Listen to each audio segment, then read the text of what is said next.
It's 8 p.m. in Banjul, and this is NewsFile, broadcasting for viewers in the Gambia and around the world.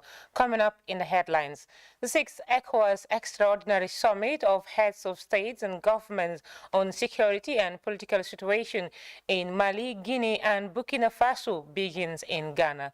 The British High Commission in Banjul joins millions worldwide to celebrate the 69th birthday of Her Majesty Queen Elizabeth II. Plus, Food Safety and Quality Authority denies purported allegations that sniper pesticide has been used in preserving smokefish in the Gambia. In sports, the Gambia's national team, Scorpions, strike to earn Gambia a crucial 1-0 win over South Sudan in the first game of the AFCON 2023 qualifiers in Thiès, Senegal. In the internationals front, 6,000 people are killed in South Africa in the first quarter of the year, according to the South African police. Well, those are the headlines and much more coming ahead with me, Rohibite and Marian Jai Ajay. Do stay with us.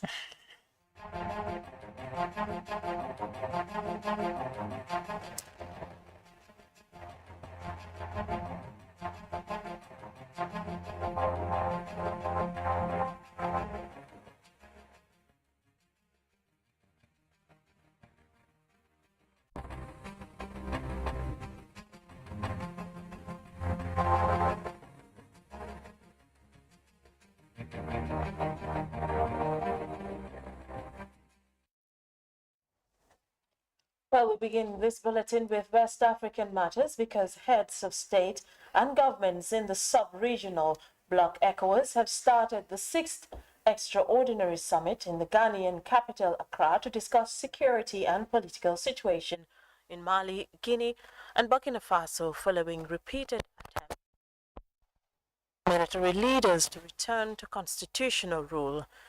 Well, that report by Mamadou Jallow will come later in the news. And away from that, we move to a global public health concern because World No Tobacco Day is annually observed on the 31st May to raise awareness on harmful effects of tobacco use. This year's global commemoration aims to raise public awareness about the environmental impact of the entire tobacco cycle, from its cultivation, production, and distribution to the toxic waste it generates. GRTS's Khadijatu Bokum engaged stakeholders battling the marketing and the use of tobacco in the country. The World Health Organization states that across the globe, around 3.5 billion hectares of land are destroyed to grow tobacco each year, which also contributes to the deforestation of 200,000 hectares a year and soil degradation. A lot of harmful chemicals that are in cigarettes can be found in the butts of cigarettes, which have an impact on the soil, such as nicotine if absorbed by the plants through their roots. Aside from environmental issues, the use of tobacco, according to health experts, can cause serious complications such as infertility, lung cancer, and other health issues, causing a broad spectrum of short and long-term health effects. Looking at the harmful effects of cigarette, especially with the people of the reproductive age, what happens is it disrupts your menstrual cycle.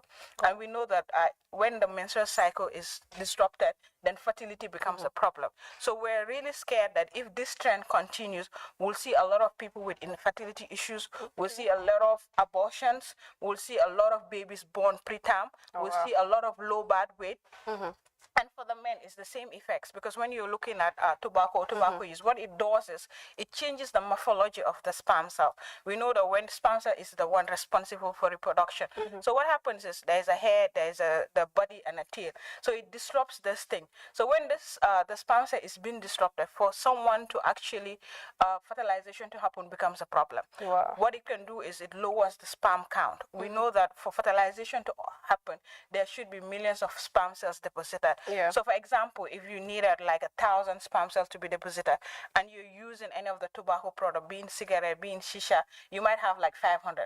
So for you to impregnate your wife or a partner becomes a problem. Oh, wow. The Tobacco Act 2016 of the Gambia prohibits smoking in public places, workplaces, and public transport. It also prohibits smoking within 100 meters of a public place. This comes with challenges, but health officers and the police are on a routine search for defaulters. Reporting for GRTS News, Khadija Bokum. Now, moving on, millions across the globe gathered to celebrate the 96th birthday, as well as the 70-year service to the people of the United Kingdom and the Commonwealth nations of Her Majesty Queen Elizabeth II. In the Gambia, the British High Commission hosted government officials, members of the diplomatic community, and the media to celebrate this auspicious event in grand style. Now, Fatu Elike Mulushi was there, and she brings us up to date. It's a platinum jubilee that marks Queen Elizabeth II's 70 years of service as the Queen of the United Kingdom. In more than 1,000 years of our national history, no monarch has reigned as long. This commemoration comes with a 4-day bank holiday across the UK in celebration of the Queen's long service as the custodian of the British monarchy. A very grand celebration that started on June 2nd is marked by performances from legends Diana Ross and Ed Sheeran as part of tributes to Her Majesty the Queen. Many events and activities will be happening throughout the UK and beyond to celebrate the Platinum Jubilee. Across the world, the 54 Commonwealth nations are also celebrating in various ways. The British High Commissioner to the Gambia, David Belgrove, treated guests from different sectors, government officials, diplomats, and renowned activists to a befitting ceremony at his residence in Cape Point on Friday.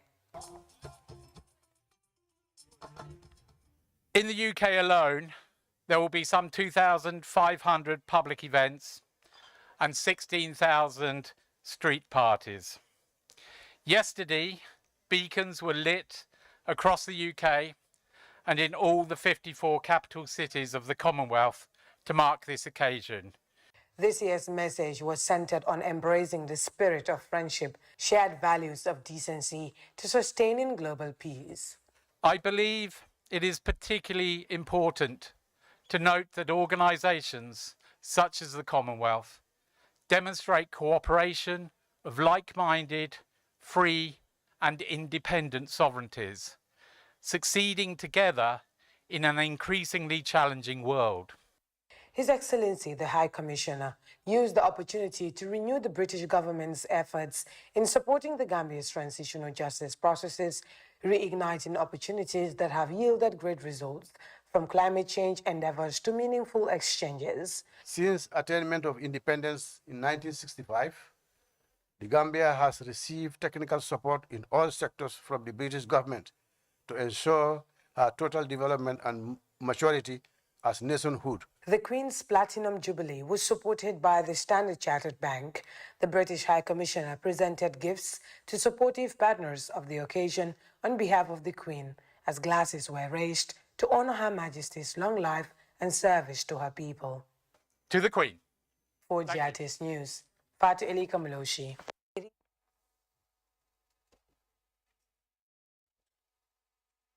We now move to a purported information spreading on social media regarding the use of sniper pesticide in preserving smoke fish at landing sites across the coastal communities in the Gambia has raised awareness among the population. It is alleged that the sniper pesticide, which is a banned substance in the country, has been used by women to preserve their smoke fish for durability. The Food Safety and Quality Authority denounced the allegation as false and misleading. But before having the director of the authority, let's take a listen to this piece. Chal simbo mul kanyim min chal simbul min sammar soro sain.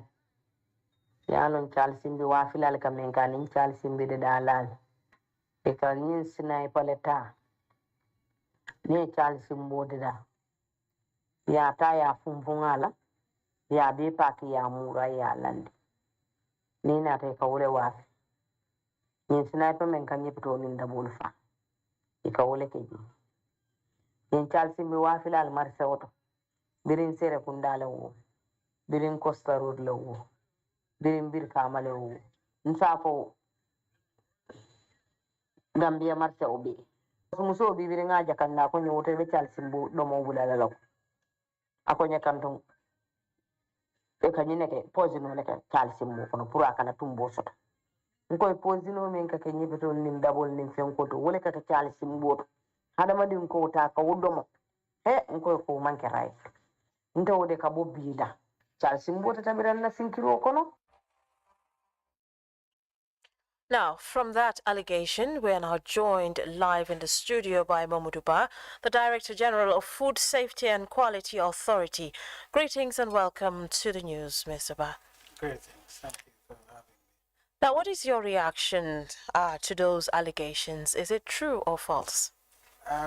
This is that of concern, that of, publics, and I think the first thing, because of the gravity of the allegation, it has so much impact on public health.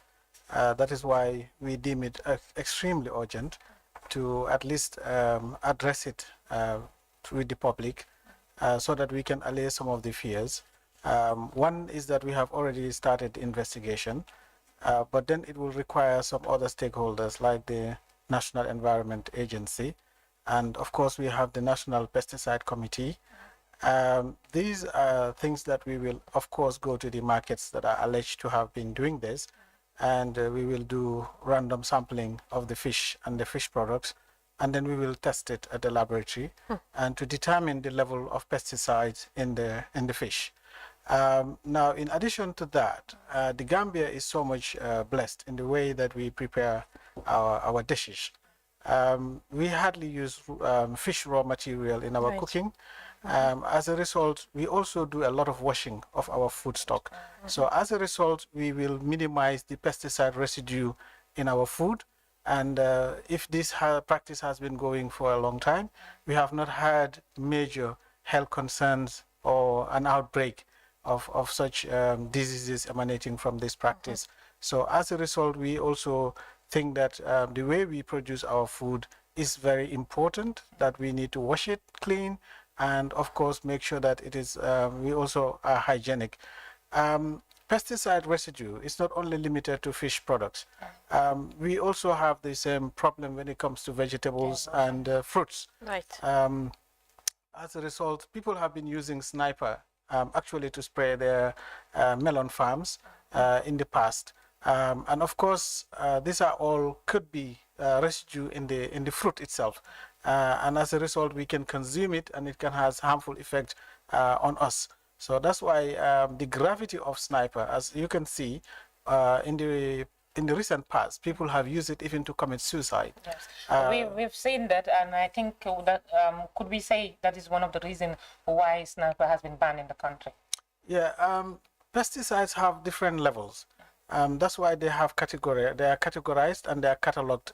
We have a national pesticide, what's called national pesticide inventory. Right. So, which is kept by the National Environment Agency, and they advise on the category of these pesticides. Like I said, they have over the years also done a lot in terms of pesticide residue. In the past 2 months, we opened a laboratory whereby it was supported by FAO, and they are now have the capacity at least to test for pesticide residue. and we are going to explore that possibility so that we can test as much of the fish products as possible, and so that we can get to the bottom of this. And if there are any of the actually processors that are found wanting, or any of the markets that we find these high levels of pesticides, we will definitely take the relevant action. So as of now, the authority is currently doing its best to find out or verify whether this information is true or not. Yes, because of the gravity of the audio and its implications, that is why we felt that we have to get up and get in touch with the public, because that is absolutely necessary. What's the next solution right now? Now that the allegation is ongoing and it's rumored around town, what should we do to make sure that we prevent ourselves in case it is true, and for now that the information has not been verified? Like I said, we are lucky to be washing our fish products, and we are not in any of the Gambian recipes. We always have washing in the first place, and we hardly use raw materials, in our recipes, be it our domodas, be it our yasas or chews or something. We really have, we do a lot of cooking, and we expose it. So as a result, I think that could be the main reason why we are not having pesticide problems, high residue problems in our bodies. In the case of smoked fish, I think some people peel it off and sometimes eat it like that. Do you advise for them to wash the smoked fish as well? Yeah, I think the best thing because smoked fish, you also have benzopyrene to tackle with, in addition to the newly alleged pesticide.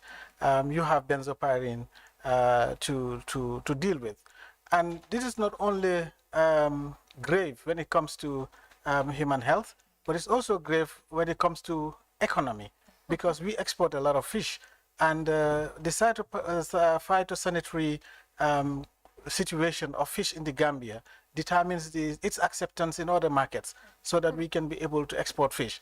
And that is one of the key reasons why we are not yet able to export fish freely in all the markets. Now, Mr. Ba, finally, what are your words to the public?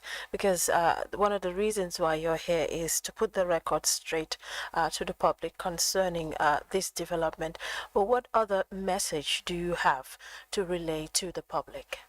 I want to tell the public that there is no cause for panic, because it's just it's an allegation, and it's coming from an individual. It's not coming from any what's called official resources, or sources rather. As a result, we have to tread with real caution, and until we get to the bottom of this, I think we should also control the level of information that we are trying to pass out there, because if it is wrong, then definitely we are causing unnecessary panic. Right. Well, Mr. Ba, we appreciate you and thank you for your time on the news. Thank you too. Now that was Mr. Momodu Ba, Director General of Food Safety and Quality Authority. And away from that, the Minister of Lands, Regional Government and Religious Affairs, Abba Sanyang, continues his familiarization tour to institutions under his purview, with meetings across the West Coast region. The Janke Ture reports. The new Lands Minister Sheriff Abba Sanyang and delegation concluded nationwide engagement with institutions under his purview, with meetings in Combo, West Coast region.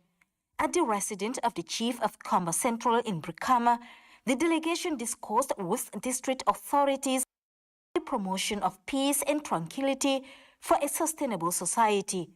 Community members outlined challenges they faced, especially on land issues. Alkalolus urged the minister to help in mitigating land disputes, whom they said are allegedly caused by some Alkalolus.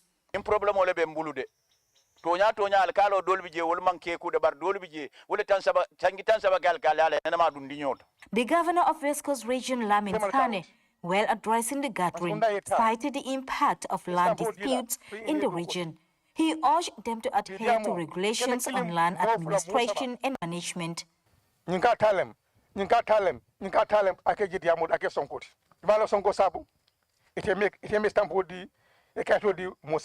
Another issue raised by Mamadou Jallo Alikalo of Taibatu was the seizure of their lands and forest. This, he said, brought a dispute between them and some government officials. He appealed to Minister Sanyang to address the problem. In an interview, Minister Sanyang cited the significance of the tour, noting that it will avail them the opportunity to engage with local government structures on governance and how best to mitigate their challenges. Very important, because before you start any work, work in an office doesn't mean what is in the paper or in the book. No, but what really deals with the lives of the people daily really matters in the whole thing you do. And we now realize that because in any policy or documents we have in our office doesn't indicate that there are not problems of land in Combo Central, Combo no Combo. No, it's not there. What we do and what we should do is to consult with them, and we know what their problems are. We go back into the policy to beef it up and to know how to apply them to make it at it. The minister and team went to Ganjuru in Combo South, where land issues emerged as the center of discussion. 5 million bankutio, wofonyanta tax le jolo woman fenyo. Mia some 5 million, women 30 million stolaji. Ikoka 7,000 le jo area council. The delegation later proceeded to Sukuta for similar engagement with the chief and Alkalulus. Responding to challenges raised by local authorities, Minister Sanyang promised to address some of the challenges highlighted. It's indeed very educative, because those are the ones we are going to use to beef up ourselves. Will be our trend of work. And then things that have made avail to us or opportunities to us, we'll work accordingly with those ones. And those are things we need to work on really, because that is their immediate needs and problems. As the president said, it's no more going to be business as usual. Things have to be different. People must take responsibilities, and we make sure we turn the dice. We must make sure we build our nation in peace and harmony. People who are fraudulent should stop frauding people on land and its related issues. We need to work according to law, and then we make sure everybody gets a right and privilege in the country. The tour continues to Kanifi Municipality and Banjul. Janket Toure, Jatis News. Well, we now go back to that development day on World No Tobacco Day awareness, and we expand the discussion on this. We are now joined live on TV by Mr. Seifo Singate, Senior Program Officer, Non-Communicable Diseases at the Ministry of Health. Greetings to you, Mr. Singate, and welcome to the news. Greetings and thanks for having me on the news. Right. Can you briefly tell us the national activities earmarked to observe this year's World No Tobacco Day?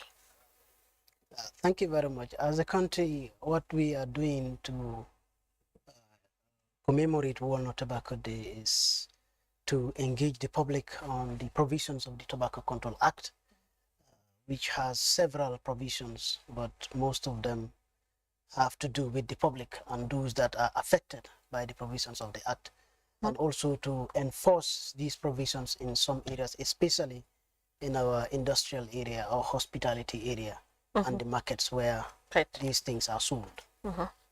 Now, what are some of the dangers of tobacco use on humans and, of course, the environment? Thank you. Tobacco is a product that affects every part of the human body that has been scientifically proven, epidemiologically demonstrated to be associated with the causation of non-communicable diseases like diabetes, hypertension, cancer, and respiratory diseases like asthma. So looking at it as a product, it does no benefit to health, but only harms health and economy. Not only to health, it also affects the environment. That is why this year the theme is on tobacco, a threat to the environment, because when you see from production to consumption, tobacco destroys the environment, because a lot of trees, approximately they are saying 600 million trees are fallen down to make land for tobacco cultivation. 82,000 tons of chemicals are released into the atmosphere to cure and treat tobacco products and tobacco plants for like insecticides and the chemicals that are used in the curing of the product. So all these are released into the atmosphere, contributing to climate change. The carbon dioxide from the manufacture of the product to the consumption, the carbon dioxide that is released is in millions of tons. That is also contributing to global warming. So these are some of the environmental impact that tobacco has. Looking at the Gambia, for example, we are saying we have about approximately 400,000 smokers in this country, and each of those people smoke 10 sticks of cigarette a day. So that means about 1.3 million cigarettes are consumed in this country. So those cigarette butts all find their way into the environment, into our waterways, into our ocean bodies, which is also affecting marine and sea life. So it is polluting our beaches, and it is important to note that these cigarette butts are non-biodegradable. They can stay in the environment for a very long period of time without decomposing. So they are a contributing factor to our environmental degradation. Aside from the implication it has on the environment, of course, this year's theme of World No Tobacco Day is centered on protecting the environment. But then again, tobacco is also killing people. Exactly. In the case of the Gambia, what are the common preventable diseases that people are suffering from? Like, not only in the Gambia, but in most developing countries, we are faced with the double burden of both communicable and non-communicable diseases. You can say in the developed world, they have controlled or reduced the burden of communicable diseases like malaria, diarrheas, and TBs. They have controlled that. That is no more a problem with them. But in developing countries like the Gambia, we are battling with both conditions, communicable and non-communicable, because we are still struggling to contain, to reduce the prevalence of malaria, TB, and other communicable diseases in our society. But also we are also seeing an increase in the incidence of diabetes, hypertension, cancers, and asthma, which tobacco is a risk factor to all these diseases. And also even reproductive system. It causes infertility in men, barrenness or low conception in women. It leads to birth deformities, low birth weight, and so many other diseases that are associated to tobacco. So it is not only the Gambia, but all developing countries are having challenges with non-communicable diseases. And tobacco is one risk factor that is associated with all these diseases. And talking of its implication on women's fertility, we see that nowadays, recently we've had that women use tobacco to enhance themselves sexually. Exactly. And that alone has some certain complications with regards to their reproductive system. What message do you have for women, or Gambian women in particular? What we want to tell the Gambian and women in particular is that the industry are very innovative. They're very powerful. They're filter rich to make sure they continue to continue their business. So that is why they innovate or they invent new forms of tobacco all the time.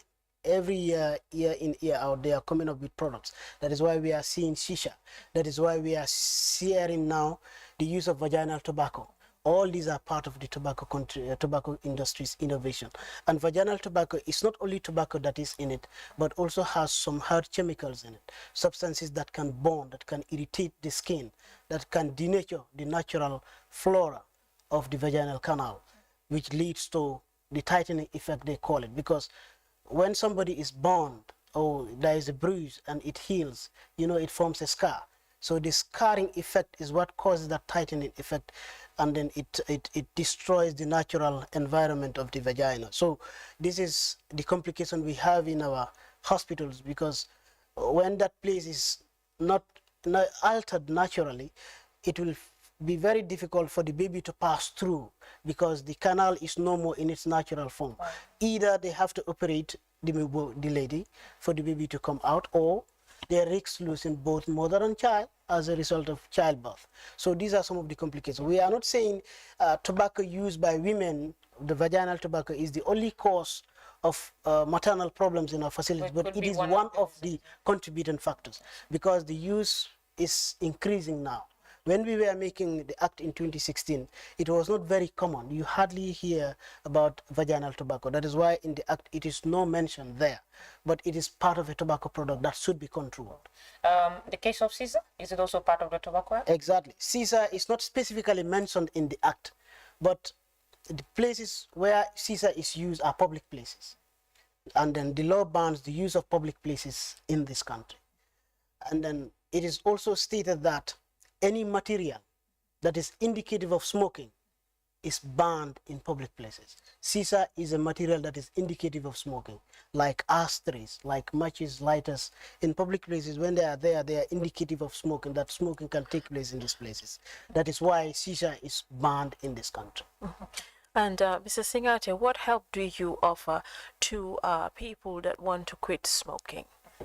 That is a very important question because we are raising awareness and the act we are enforcing, and this will create demand for tobacco cessation or for people to ask how we can help them to quit. The ministry with partners in the past has trained some healthcare providers to serve as cessation counselors in 5 facilities in this country. And there are plans to increase this, to have at least in every facility there will be a counselor that will be counseling people that want to quit. But not only that, we also want to put it as part of a routine in our OPDs, outpatient departments. Some call it emergency rooms. That when a patient comes, you should ask the patient about the smoking history of the patient. Right. And then counsel the patient on the dangers associated to it so that the person may want to quit and you can offer that service. Right. Mr. Singate, many thanks for your time. It was a pleasure having you here on the news. Thank you very much. And moving on, the Emir of Ahmadiyya Muslim Jamaat in the Gambia, Baba F. Tarawale, has called for the remembrance of Allah and the nurturing of the traditions of the Holy Prophet Muhammad, peace be upon him, as solutions to problems the world is currently facing. The Emir of the Ahmadiyya Muslim Jamaat called at the closing ceremony of the Jalsa Salana held in the Gambia. Jalsa Salana is an annual event which called for peace, humanity, and traditions of the Holy Prophet, peace be upon him. Jartius Baba Silla attended the event and he prepared this report. Hundreds of people gather in Bundum for the annual Ahmadiyya Muslim Community's Jalsa Salana in the Gambia. The annual event celebrates the universal call for peace, humanity, and tradition of the Holy Prophet, peace be upon him, in a major effort to expand the message of Islam. Jalsa Salana, Jalsa Salana, Jalsa Salana. Jalsa attracts inspiring addresses and messages on a variety of topics with faith leaders, using the occasion to expand Islam unifying call for peace and tolerance as a foundation for global sustainability. As we mark another great blessing and milestone in the history of this Jamaat, by successfully coming to the conclusion of this year's Jalsa Salana, the Gambia 2022. We should all join in prayers and returning our thanks to Allah Almighty for the blessing He has bestowed upon us.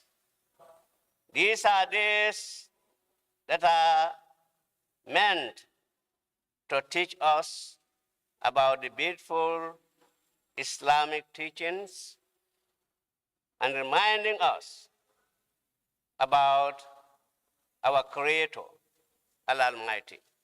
As the world is busy following the materials and forgetting about their Creator, which is the cause of all difficulties and troubles the world is facing today.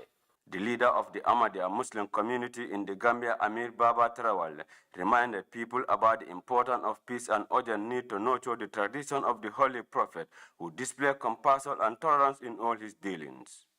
We should be regular in reciting and reading the Holy Quran, studying deeply while noting and pondering over every verse of it, because that is the way, that is the only way that we can turn our attention towards Allah Almighty.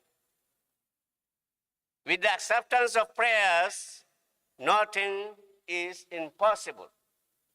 That is the solution for humanity and establishment of peace. You cannot have peace when you don't have justice. Jalsa brings many people together in a massive show of love and unity for a shared future amid highlights that focus on tackling the most pressing issues facing the global community. Baba Silla, GRTS.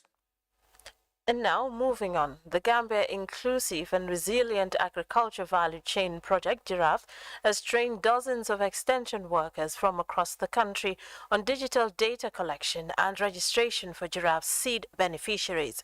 The event held in Genoa was meant to ensure accurate data collection by extension workers. Usman Balde reports from the Lower River region. The convergence was meant to enable participants to learn new technologies to help them collect accurate data on their various extension activities for the effective implementation of the GIRAF project across the country. Speaking at the forum, the operation director at GIRAF, Hydra Sanyang, outlined the objectives of the training. It is a digital technology training where the GIRAF project has come up with an application that you will train here how to use this application to register the farmers, beneficiaries we're going to be interacting with in the field on behalf of GIRAF and also on behalf of agriculture. The representative of the Regional Agriculture Director for Lower River Region, Ahmad Sow, thanked GIRAF for the initiative and advised his colleague extension workers to make best use of their new data collection skills learned during the training. I want us to listen and then learn slowly. At the end of the day, we implement what we learn. According to organizers, this unit of participants will conduct step-down trainings on digital data collection and registration at their various regions to popularize the technology. Usman Balde, GRTS News. To another related development where regional health officials in the Upper River region and the regional governor have conducted visits to ongoing construction sites at different health facilities in the region. The delegates visited Mankamankunda in Jimara Sare Julet in Tumana district as well as the Basse district hospital. Our URR correspondent Seidu Kamra was with the team and filed in this report. It's meant to assess the level of construction works in this major health facility in Mankamankunda, Jimara, and Sare Julet in the Dumana district, fully funded by the government of the Gambia. According to the Regional Health Director, Ibrahim Balde, this major infrastructure health facility will improve accessible healthcare services. There is no development without health. So if you look at the project sites that we have visited, one was in Mankamankunda. If you look at Mankamang, Mankamang is strategically located. That health facility is strategically located in the Jimara district. Because looking at Sare Bojo, to Gambisara, to Basse, the distance is far. So having a health center within Jimara, and that is located in Mankamankunda, it is telling us that that one is strategically located for the populace around that environment. We are really impressed, we are happy. As at now, everything is going on fine. Director Balde said, in the history of the country, this is the first health facility constructed in the Tumana district, bringing healthcare services to the doorstep of the people in this area. Where you have another health center for the entire Tumana.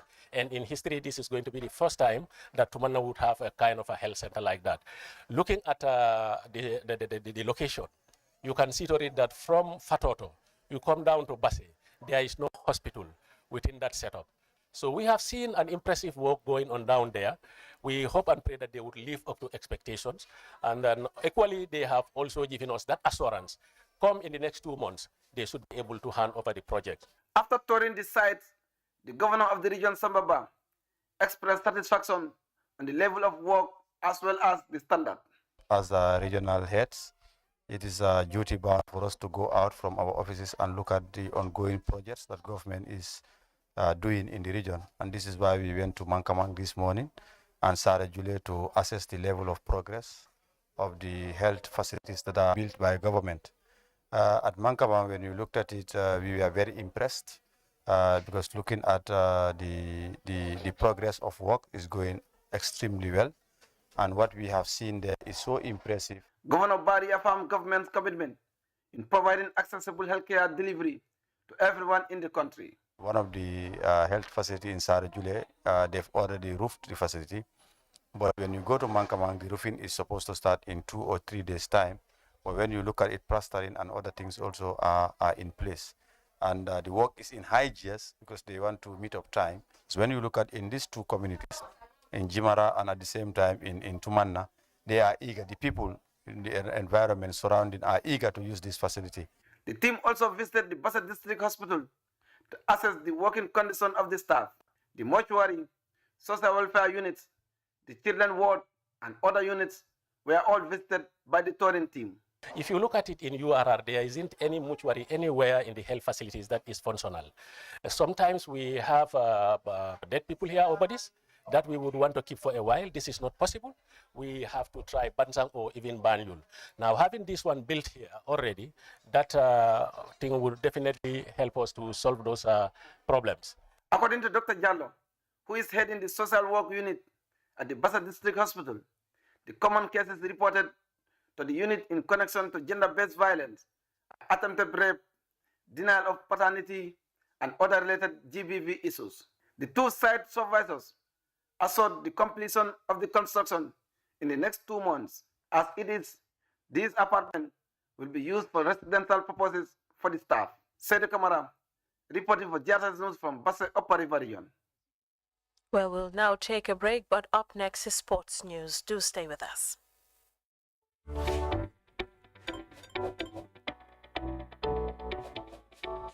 Wondering how to cash in using AfriMoney? Here are a few steps. Go to the nearest Afri agent. Tell them how much you want to deposit. Give the agent your number and the cash. You will receive an SMS notification from 777 confirming the deposit. To check and confirm your balance, dial *777#. Select option 7, My Account. Select option 1, Check Balance. Enter your PIN to receive your balance. With AfriMoney, Sajahle Jehna. Now, welcome back. We now focus on the sports development because Abla Jala of the Scorpions continues his good form for the Gambia's national team, Scorpions, with another important strike to earn Gambia a crucial 1-0 win over South Sudan in the first game of the AFCON 2023 qualifiers in Thiès, Senegal.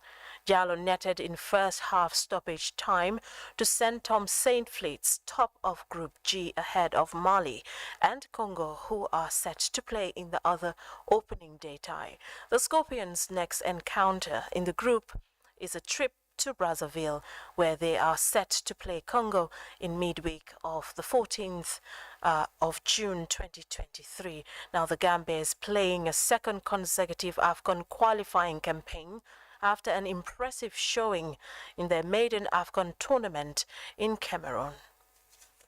Well, we will now take another break and we'll be right back with the international. All right.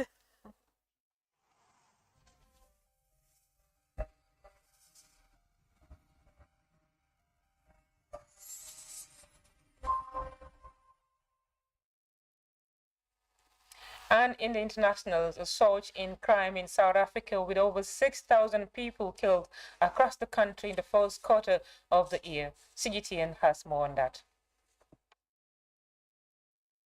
Well, in that 6,083 people that were killed in that first quarter, 898 of them were women and 306 of them were children under the age of 17. And there were also 27 cops or police officers killed then. Child murders are up 37.2%. The other issue that we focused on is the sexual offences, increased 13.7% or 13,799 reported cases. POPCRU, the police union, says that the increase is indicative of more people coming forward to report sexual offences.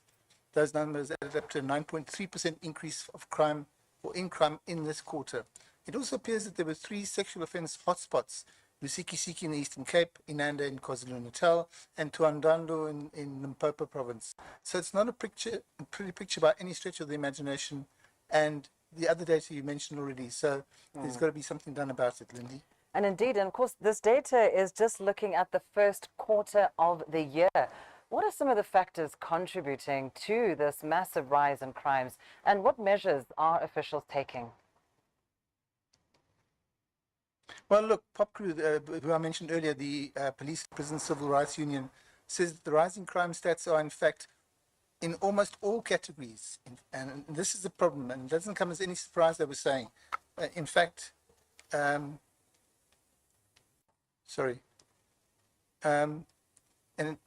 they released a statement this afternoon, and they said that the working environment of the police wasn't conducive to efficient operations. Added to that, there's the social political conditions in the country, including that super high youth unemployment level, and then you have a recipe for high crime rates, as we've seen right now. It's also a truism, we're told, that if you can't measure it, you can't find solutions. In this case, on a broader level, we're told that the crime stats are meant to act as a tool to provide law enforcement agencies with data so that they can actually decide where budgets should be allocated and spent. The problem is that the general increase points to a SAPS, or South African Police Services, inability to stem the tide. There's talk of implementing a station accountability plan to police the police stations. The SAPS minister also wants to work closely with communities, as you mentioned, but he understands that corruption has to be rooted out first. But they have to find the money and allocate it to the crimes that matter. So that would be a great start, Lindy. And now, elsewhere, African Union delegation led by its chair and the Senegalese President Macky Sall met Russian President Vladimir Putin. But what is the likely impact of the talks with a spotlight on the Russian-Ukraine conflict? Gabriel Wangona, a political analyst from Tanzania, shared his views with CGTN.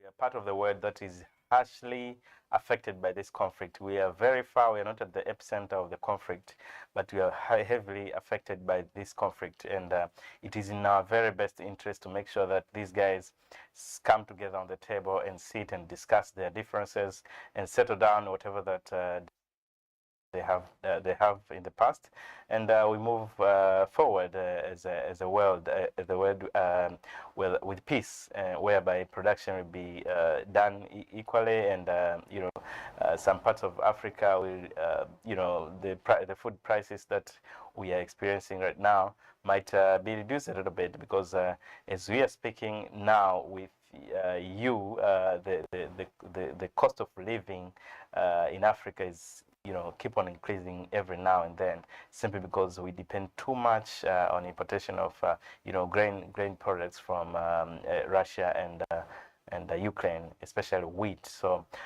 it is in the best interest of our leaders to make sure that these guys come together and discuss their differences and settle whatever differences that they have. But isn't the rational thing here for us to do is to simply focus on the things that we can grow on the continent? 60% of the unused arable land in the world is right here in Africa. So whatever else the Europeans want to do, if they want to have wars on their territory, that's their problem. Shouldn't we be focusing instead on growing crops that we can actually help to meet the demand here, so we can swap over from being a net food importer to a net food exporter?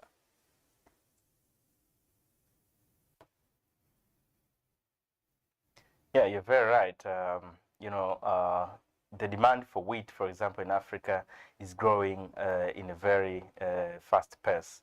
Why? Because urbanization is growing, the population in Africa is growing, and wheat is mostly consumed in urban areas. So we need to, no need of controlling population, that I'm not an advocate of that. But what we can do is that our area, Russia combined it with Ukraine, you find that most of the part of Russia is not weather friendly to cultivate wheat.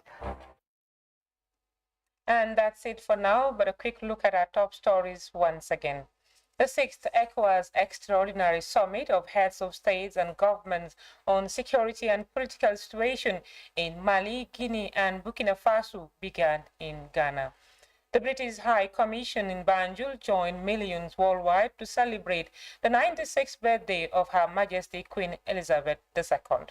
Now, plus Food Safety and Quality Authority has denied purported allegations that sniper pesticide has been used in preserving smoked fish in the Gambia. In sports, the Gambia's national team Scorpions struck to earn Gambia a crucial 1-0 win over South Sudan in the first game of the AFCON 2023 qualifiers in TS Senegal. In the international front, 6,000 people have been killed in South Africa in the first quarter the year, according to the South African police. Now that's it for this hour, and we'll be back at 2200 hours for more news and updates. Until then, thank you for the pleasure of your company, and do stay tuned.